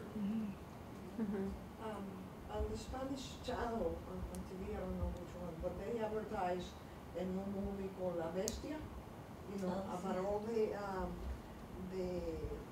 people that try to board the train somehow to get here, and then they had accidents, they lost their limbs, and things It was like that. terrible, yeah, I saw that. Yeah, and that's very tragic. Yeah, yeah. I actually, before we go on to our last session, I wanted to come back actually to your question, because I think, I'd like to see if we could brainstorm some ideas. So your question about, you've got kids in your school who are Latino kids who don't want to speak Spanish, and how can we help in that situation? And what are some of the things that you can do in the school to encourage the kids to speak Spanish and make a connection with their family? Because it is, one, it obviously creates a lot of tension in the family. You have situations like your school will send home a letter saying, Juanito's not doing very well in school, but it's in English. Some mother says to the kid, would you translate that for me? And he said, oh, everything's fine,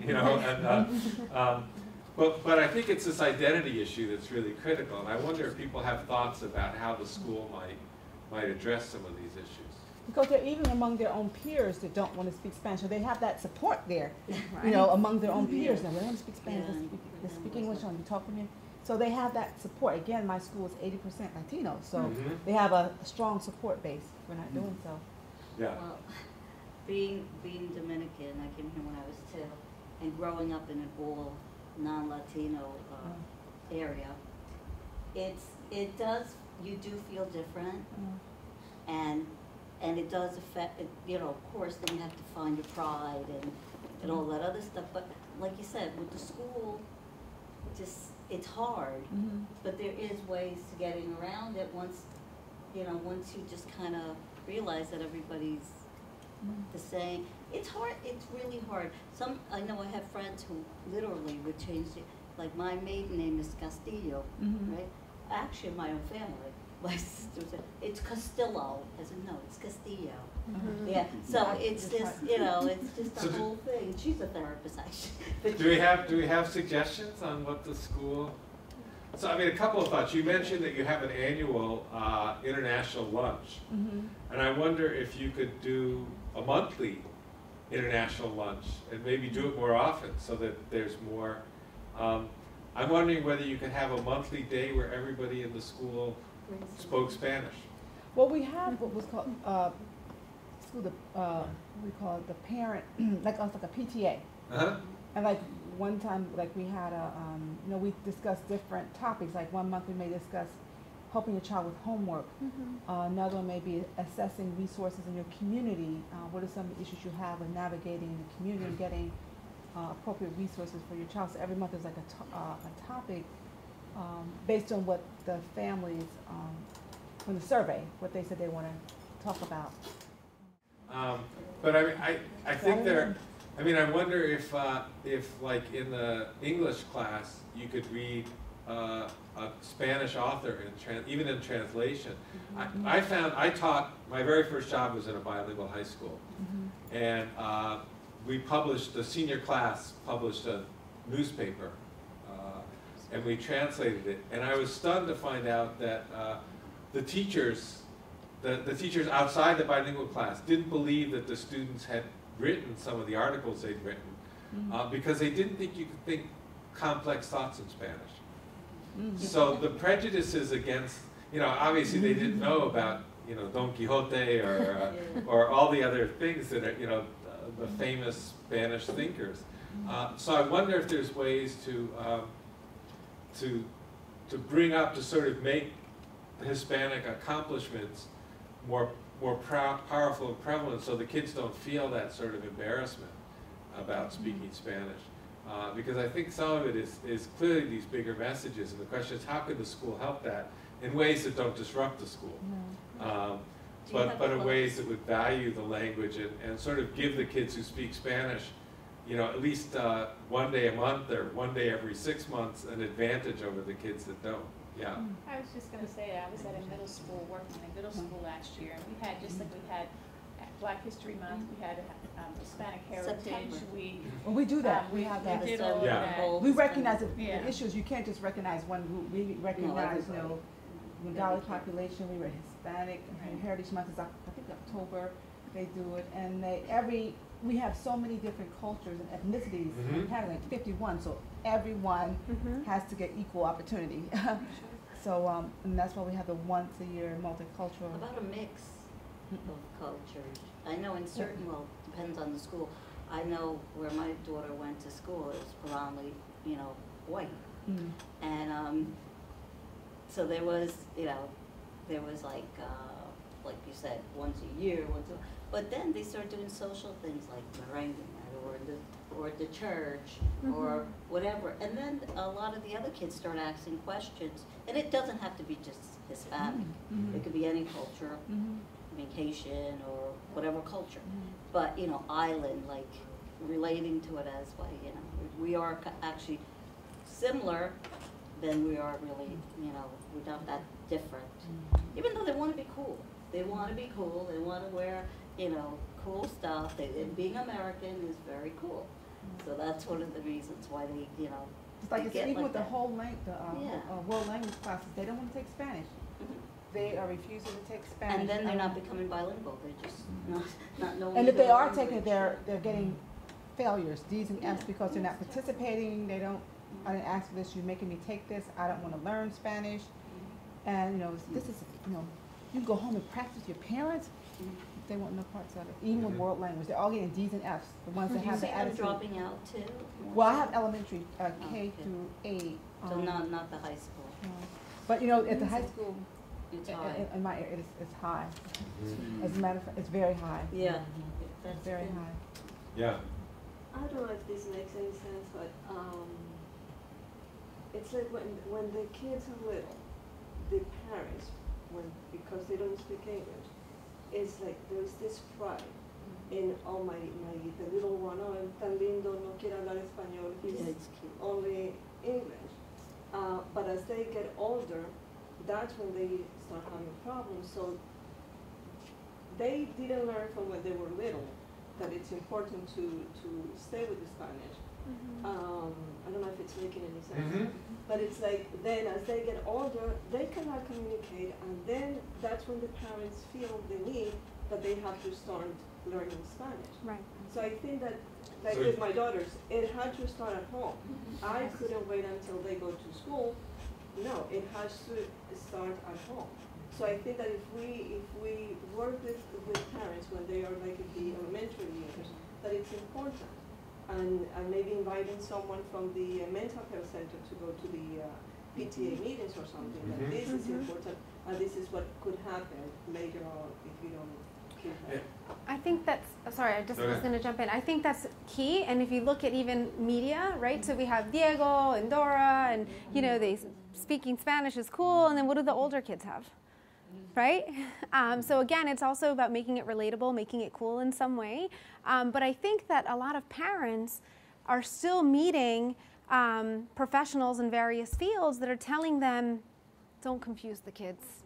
Let them speak English. Or you get into sort of ruling out learning disabilities or speech problems, right, because of language things. And parents are being told, don't speak to them in Spanish. You're going to confuse them.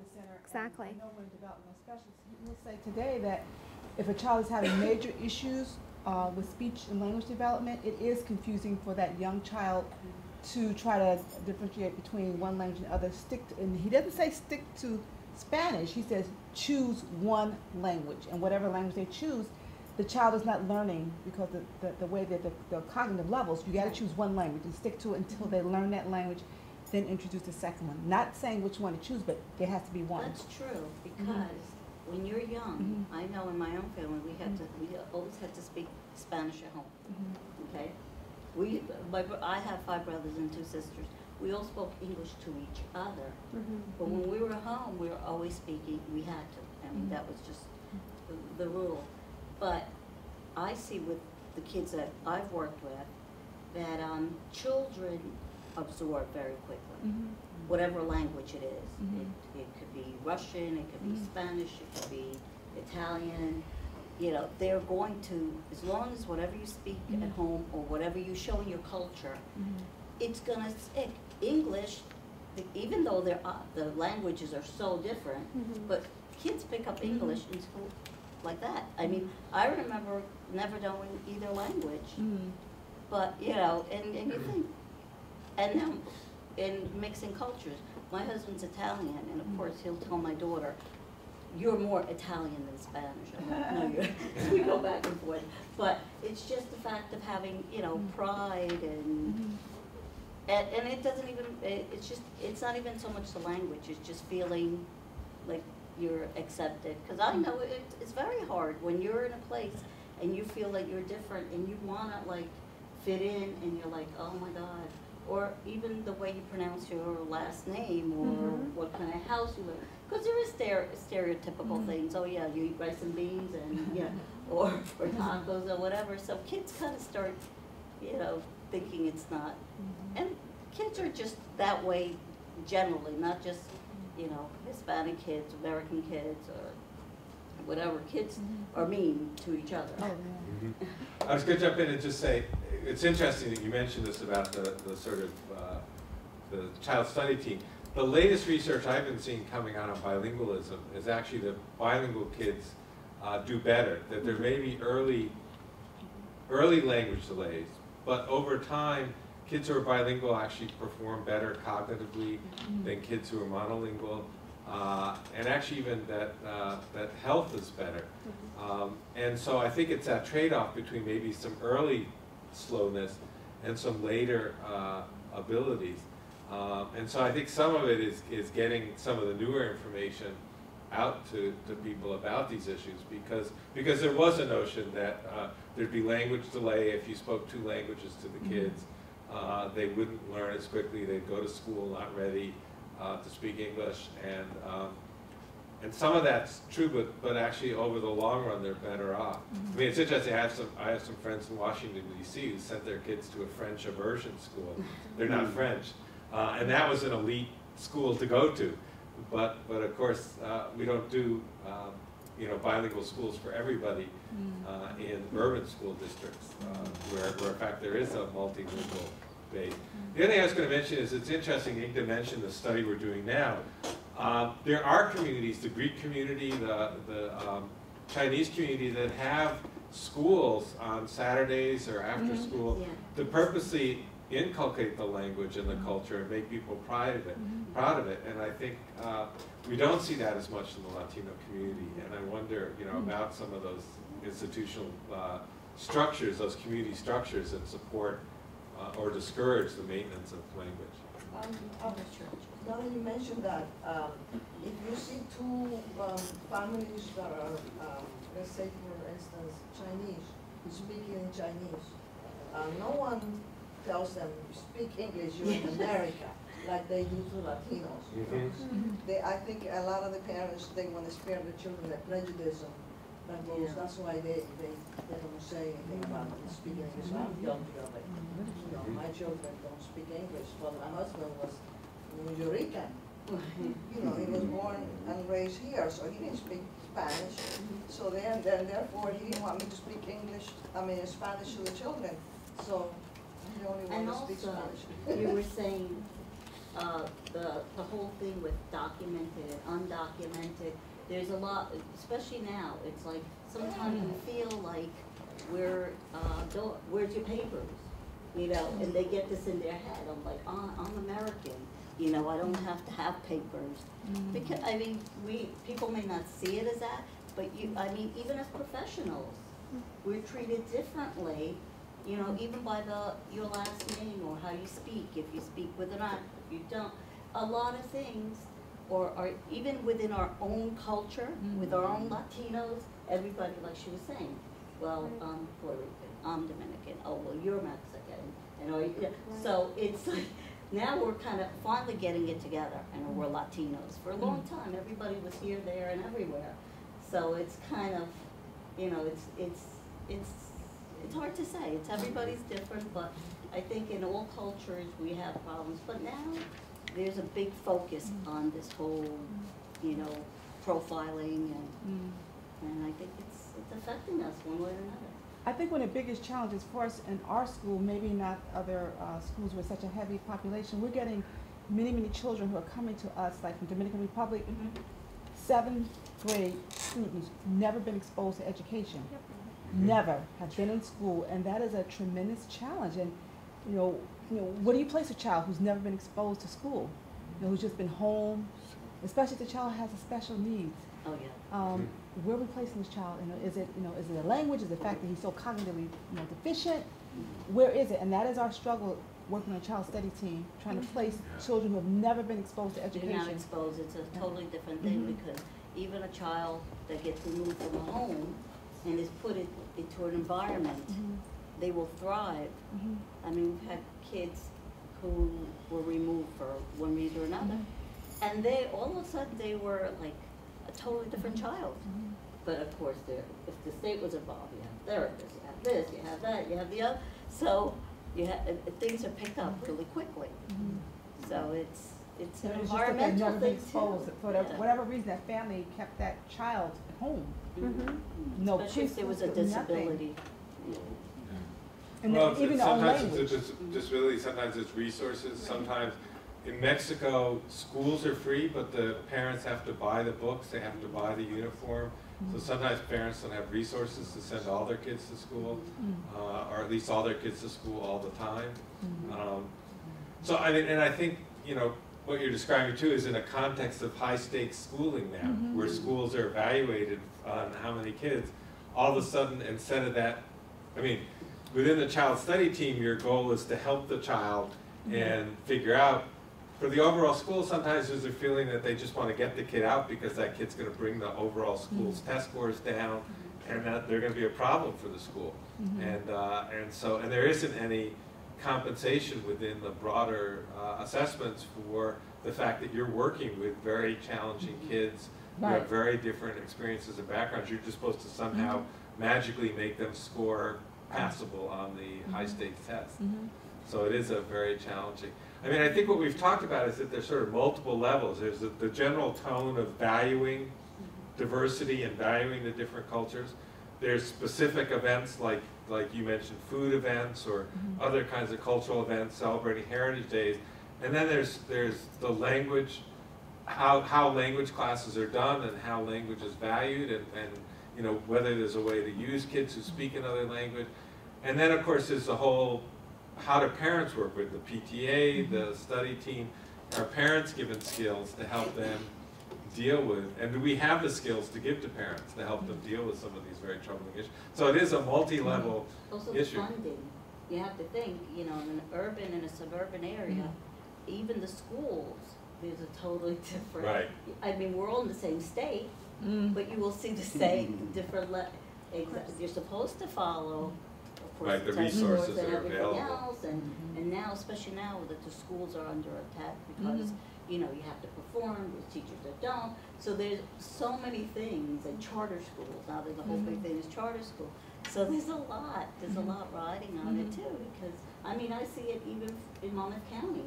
I see the difference from kids in school in Asbury Park to kids in Howell, Colts Neck. It's the same state, it's the same county. So, you know, there's a lot of different things.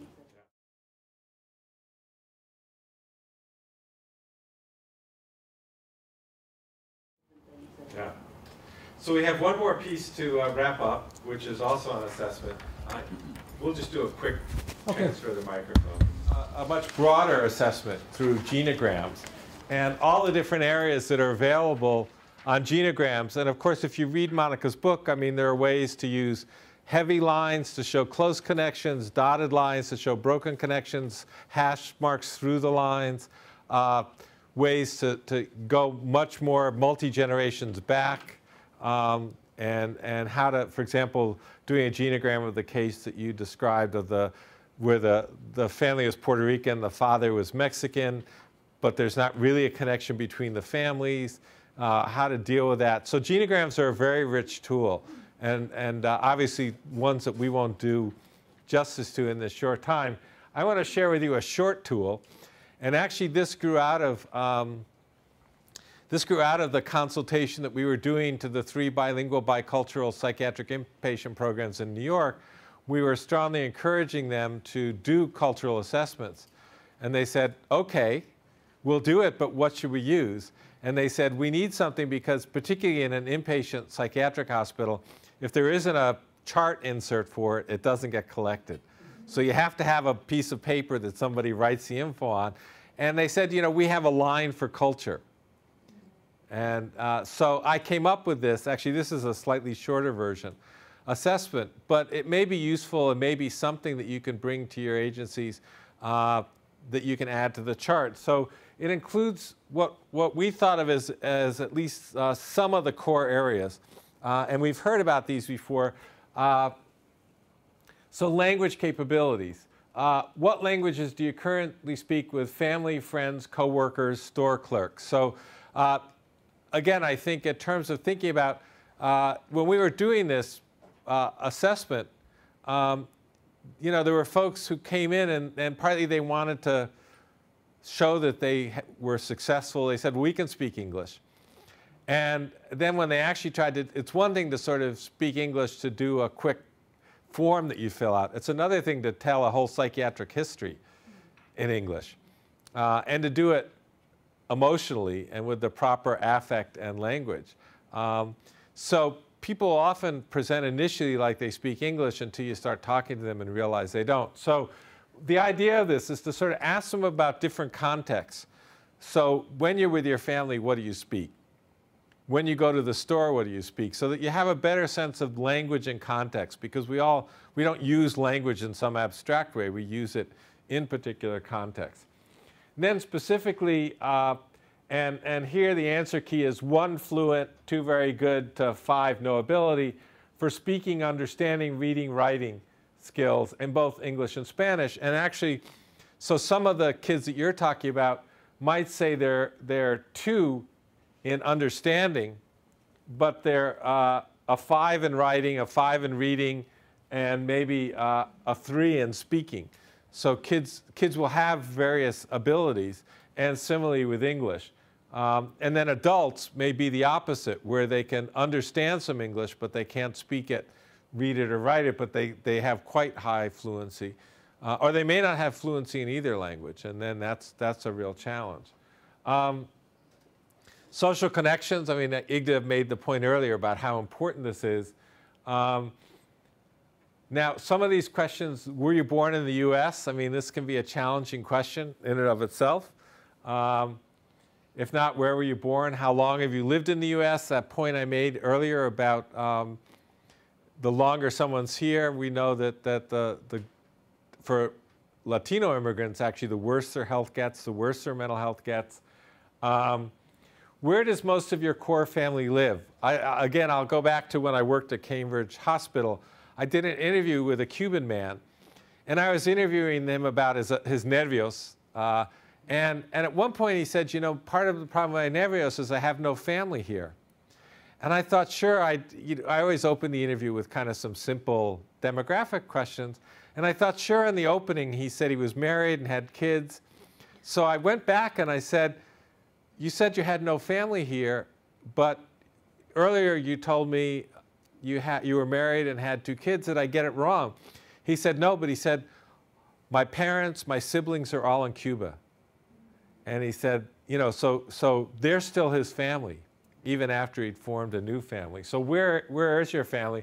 How often are you in contact with them? I mean, this has changed dramatically about, you know, the cell phones, Skype, all these different, people are much more contact with family back home than they used to be. And so really understanding that and what that means and how they do it. Also, what role, for a lot of the Mexicans I know in New Brunswick, their kids are citizens. Their kids were born here, and as long as the Republicans don't get their way and undo the 14th Amendment, kids born here will continue to be citizens. So the kids go home every summer, or go back to Mexico every summer, and they're the connection between the family there. But like some of the adults haven't seen their parents in 10 years. But the kids are who go back and forth, and they bring pictures and they bring stories. So how does the family keep connected across these distances? Also, it's common for Latino families and lots of families. I mean, when I've talked to people in the Haitian community, it's very similar. West Indian community, where you just send your kids back to grandparents, particularly if they have a farm or something back home, or even African Americans sending their kids to the South. It's safer, you get them out of the city, plus you don't have to worry about childcare because you're working. I mean, it's not like you get the summer off because they do. But it also is a way to reconnect them to the culture and to build that continuity. So what's happening? How is that going on? And then who do you turn to for advice about where to go to healthcare? So you learn a lot just by saying, you know, if you had a question about where to go for healthcare, who would you ask? If they say no one, you know they're pretty isolated. You know, if you say their boss, then you know that they don't have family here often, or at least family that they can turn to. Whoops, that's not the right one. Again, these are a simple version of what do you call your current problem? Have you suffered from your problem before, and what did you do about it? Again, this is trying to get at a lot of people, you know, when Igda was doing the study for motivational interviewing and the focus groups, I sat in on some. A lot of the people had mental health problems starting in their home countries, and then often had a recurrence when they came here. But so they'd already had some kind of treatment in their home countries. What did they do about it? What did they think there? And again, this issue of sometimes getting medications from the home country. And then what have you done since you've been here, particularly if people have been in treatment before they've seen you. Religion is just so important in everybody's lives. So what religion are you? And do you consider yourself a religious person? And people are usually pretty clear about the difference. They'll say, I'm Catholic, but they'll say, I'm not really religious. I don't go to Mass. Or they'll say, I'm very religious. I say the rosary every day. I have an altar in my house. They may not go to church a lot, but they may feel like they're very religious. So this where do they fit on the spiritual dimension? Have they ever consulted a religious leader or healer? Interestingly, in the initial study I did on ataques de nervios, the most common person to consult outside of the healthcare system was a priest or pastor. And it was sort of interesting because so much has been written about Espiritismo in the Puerto Rican community, the spiritual healing system. But in fact, what people are missing is that the Catholic priest is actually much more important. And now there's some interesting programs where mental health programs are working with priests and pastors and other religious leaders, imams in the Muslim community, to co-train. So you train the religious leaders how to recognize mental illness and how to make a referral when it's sort of more than they can deal with. But you also train the mental health professionals on how to use and help someone with the religious leaders. And in fact, particularly for people with chronic mental illness, someone once commented to me, Jaime Inclán, who ran the Roberto Clemente Mental Health Center in the Lower East Side, said he wished he had a mental health system like the Pentecostal church. He said the church has buses, vans, they pick you up every day to go to services. They have prayer groups 5 days a week. They have Saturday and Sunday. He said they have a complete, system. It often is inclusive, though not always. They have the transportation networks. They're not afraid to come in your community. If you can't go to them and if you're really sick in bed, they'll send a prayer group to your house to pray for you. And they'll often, the prayer group will bring some food to boot. And so they're feeding your soul and feeding your body. And he said he wished that, our social service systems were as complete as often some of the church systems are. On the other hand, other people have talked about that some churches are quite prejudiced. If you have a substance abuse problem, if you have a serious mental illness, you may not be welcome. So again, it's not that religion is always a panacea. And then the point I made earlier about does your religion have any beliefs which may conflict with the kinds of treatment that we want to provide for you, about medications, about transfusions. I mean, we know a lot about some of the religions like Seventh-day Adventists, Christian Scientists, but it may be that there are things that we don't know.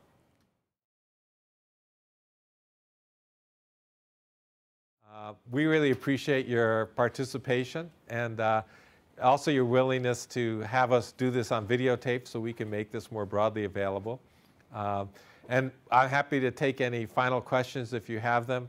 Otherwise, hopefully you'll take, let's see. So the only other resource I think I didn't mention was Henry wrote up this do's and don'ts guide, which is kind of, it's a useful sort of set of issues.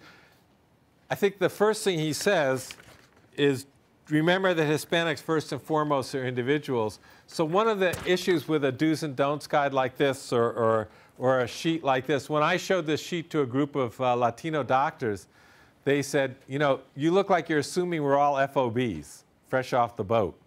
And if we're, if I'm a third generation Latino lawyer or physician, I may not respond as favorably to these questions. So use all of these carefully. Use them if they're helpful. Use them as a framework to help you think about how to improve services to the Latino consumers that you work with. And I hope that this has been helpful to you and that you'll be able to take it back and share it with your agencies and colleagues. Any final questions or comments? Good. Then thank you very much. Thank you.